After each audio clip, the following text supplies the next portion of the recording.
வணக்கம். நான் உங்கள் அன்பு ஜோதிடர் பிரபஞ்சம் பீதாம்பர கண்ணன். இன்று என்ன தகவல் பார்க்க போகிறோம்னா, குருவை பாதிக்கும் செவ்வாய், அதாவது ஜாதகரை பாதிக்கக்கூடிய செவ்வாய் என்ற கிரகம்.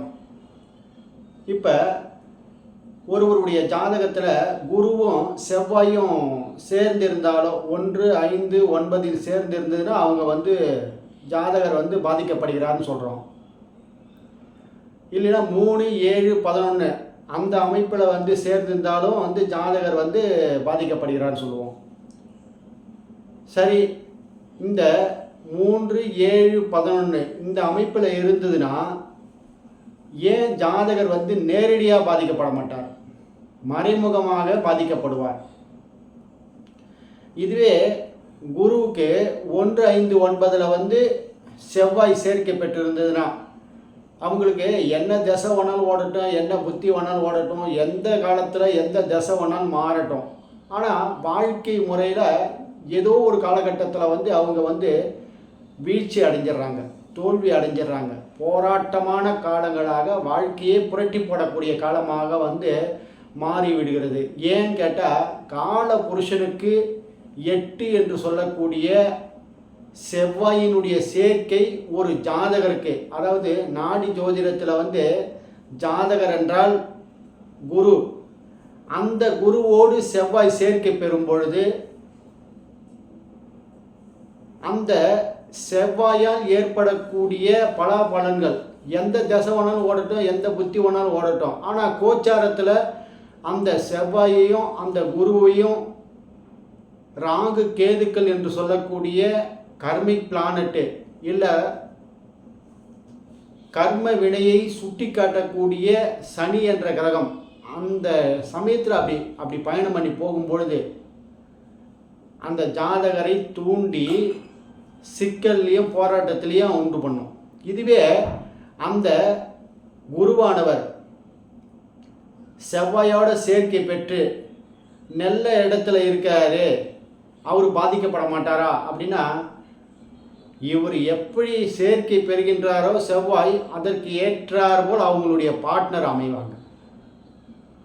ஒரு ஜாதகத்தில் செவ்வாய் குருவை நேரடியாக பாதிக்கப்படலை, ஆனால் அவங்க குரு செவ்வாய் பாதிக்கப்பட்ட ஒரு பெண்மணியை சேர்றது, குரு செவ்வாய் பாதிக்கப்பட்ட ஒரு ஆணை சேருவது, இந்த மாதிரி அமைப்பு இருந்துன்னா ஒரு ஜாதகத்தில் நேரடியாக குரு செவ்வாயை பாதிக்குது, அதாவது குருவை செவ்வாய் பாதிக்கிறது. ஒரு ஜாதகத்தில் மறைமுகமாக இருக்கிறது. இது ரெண்டும் போயிட்டு ஒன்றா இணைஞ்சிடும். அதாவது கணவன் மனைவி என்ற ஒரு தாற்பயத்தில் வந்துடும். ஒரு குடும்பத்தில் குரு செவ்வாய் சேர்க்கை பெறுகிறது, அந்த குடும்பத்தில் இருக்கக்கூடிய அனைவரையும் அது லேசாக பாதிக்கத்தானே செய்யும். அதுபோல் இப்போ குருவை விட்டுட்டு 9 கிரகத்திலே குரு தான் ஜாதகர், அது ஆணாக இருந்தால் பெண்ணாக இருந்தால், குருவை விட்டுட்டு மற்ற கிரகத்தை செவ்வாய் சேர்ந்து தான் ஆகணும். ஏன்னா வளிமண்டலத்தில் செவ்வாய் தனியாக எடுத்து போயிட முடியாது. அப்போ அந்த செவ்வாய் எந்த கிரகத்தோடு சேர்கிறதோ, எந்த கிரகத்தோடு தொடர்பு கொள்கிறதோ அது என்ன ஆகும், அந்த உறவுகள் மூலியமாக அந்த பாதிப்பு இருக்கும். அந்த பாதிப்பு இந்த குருவானவர் அந்த ஜாதகருக்கு இருக்கா? இப்போ எல்லார் குடும்பத்திலையும் தான் பிரச்சனை இருக்குது. ஒரு குடும்பத்தில் 4-5 பேர் பிறக்கிறாங்க, குடும்பத்தில் 10, 20 பேர் கூட்டு குடும்பமாக இருக்கிறாங்க. ஒருவருடைய விபத்து, ஒருவருடைய போராட்டம், ஒருவருடைய சிக்கலான வாழ்க்கையை இன்னொருத்தரை பாதிக்கும். அது முழுமையாக பாதிக்குமா அப்படின்னு பார்க்குறதுக்கு அந்த ஜாதகருடைய குருவை பார்க்கப்பட வேண்டும். அந்த குரு செவ்வாயோட சேர்க்கை எப்படியாவது 3, 7, 11 இருந்ததுன்னா ஒரு 50%. அதுவே 1, 5, 7, 9 இருந்ததுன்னா 100% அவரை பாதிக்கும். அது எப்பொழுது பாதிக்கும் அப்படின்றது தான் முக்கியமான ஒரு காலகட்டம். இப்போ குரு அவர் எந்த விதத்திலையும் சம்பந்தம் இல்லாத ஒரு இடத்துல உட்காந்துக்கிறார், செவ்வாய்க்கு அவருக்கு சம்மந்தமே இல்லை. ஆனால் பரிவர்த்தனை பெற்று ஒரு கிரகம் வரும், ஒரு சூரியன் செவ்வாய் பரிவர்த்தனையாகும், செவ்வாய் புதன் பரிவர்த்தனையாகும், செவ்வாய் சனி பரிவர்த்தனை ஆகும். இந்த மாதிரி பரிவர்த்தனை பெறும் பொழுது அந்த ஜாதகர் அந்த கட்டத்தில் இருக்கும்போது கண்டிப்பாக பாதிக்கப்படுவார். இப்போ ஒரு ஜாதகரோ ஒரு ஜாதகியோ இயல்பான வாழ்க்கை, நல்ல பொருளாதாரம், நல்ல வேலை வாய்ப்பு, நல்ல அஸ்திவாரம், நல்ல பலமாக இருக்கக்கூடிய குடும்பத்தில் பிறந்தாலும் அந்த செவ்வாய் பாதிக்கப்பட்ட ஜாதகரோ ஜாதகியோ அந்த பயணங்களில் என்ன பண்ணுது, அப்படியே தூக்கி திருப்பி போடுது. அவங்க குடும்பத்துக்கும் அந்த ஜாதகருக்கும் சம்பந்தமே இல்லாத அளவுக்கு திருப்பி போடும். அதுதான் குரு ஜாதகரை பாதிக்க செய்வது. அது ஏன் பாதிக்குது அப்படின்றத நம்ம தெளிவாக எடுத்து பார்க்கணும்னா, கால புருஷனுக்கு அது 8ஆக வருது. எது? செவ்வாய். அந்த செவ்வாயோடைய வேலையை அது செய்தே ஆக வேண்டும். அதுதான் அங்கே தாற்பயம். சரிங்க, அப்படியே செய்கிறதா இருந்தால் கூட அதுக்குன்னு ஒரு வினைப்பயன் இருக்குது.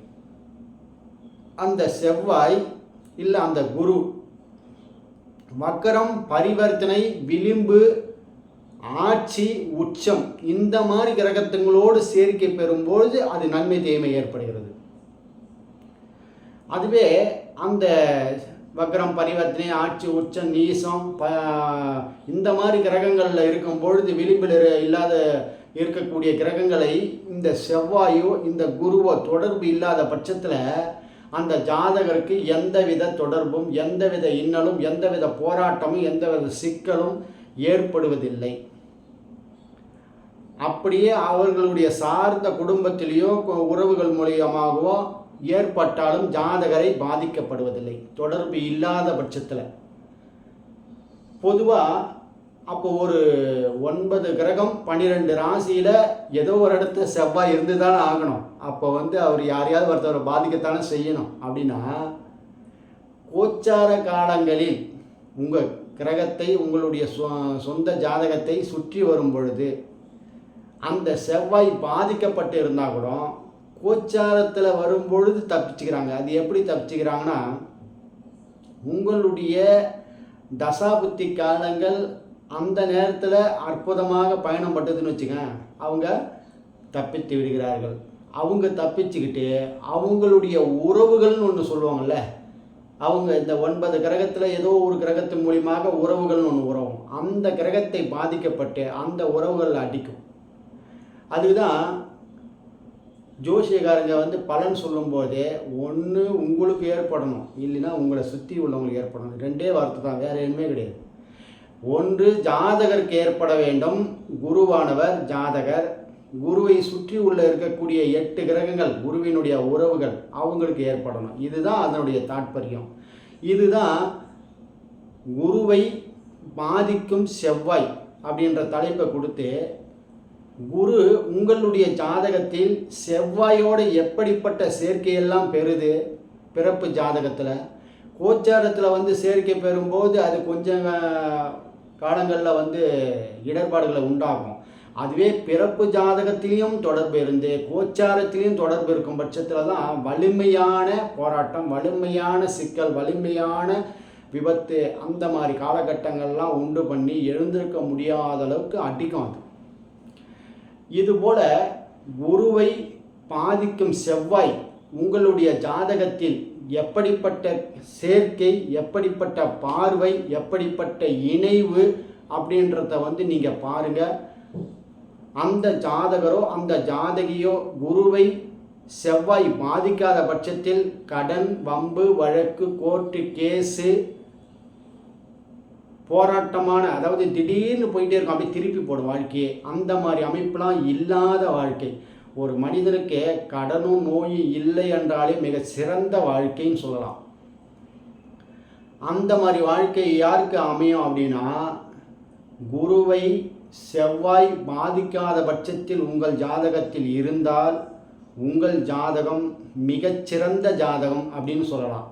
அதே போல் குரு செவ்வாயோட சேர்க்கை பெற்றிருந்தாலும், குரு சனி சேர்க்கை பெற்றிருந்தால் உங்களுடைய வாழ்க்கையில் அதிலிருந்து தப்பித்து கொண்டு அந்த போராட்டத்தை, அந்த சிக்கலை, அந்த தன்மையெல்லாம் எப்படியாவது சமாளிச்சுக்கிட்டு வெளியே வருவாங்க. நம்ம நினைப்போம், எப்படிப்பட்ட மனிதனாக இருக்கார், இவ்வளோ பெரிய கஷ்டத்தையும் அந்த ஆள் போராடி முன்னுக்கு வராரு பாரு அப்படின்னு சொல்லுவாங்கள்ல. அதெல்லாம் காரணம் என்னன்னா, அந்த குரு சனி, அதாவது பிரம்ம அஸ்தி தோஷம்னு சொல்லுவாங்க. ஆனால் குரு சனி சேர்க்கை மிகச்சிறந்த, சனி என்றால் கர்மம், அதனோடு ஜாதகர் போய் சேரும் பொழுது அந்த பலன்களை எல்லாம் கண்டு கழித்து அவருடைய வாழ்க்கையை வாழ வேண்டும்ன்றது இருக்குது. அவருடைய நிர்பந்தம், அவருடைய பிரபஞ்சத்தினுடைய அனுமதி, கொடுப்பனை. அதனால் அவரை ஒன்றும் செய்யாது.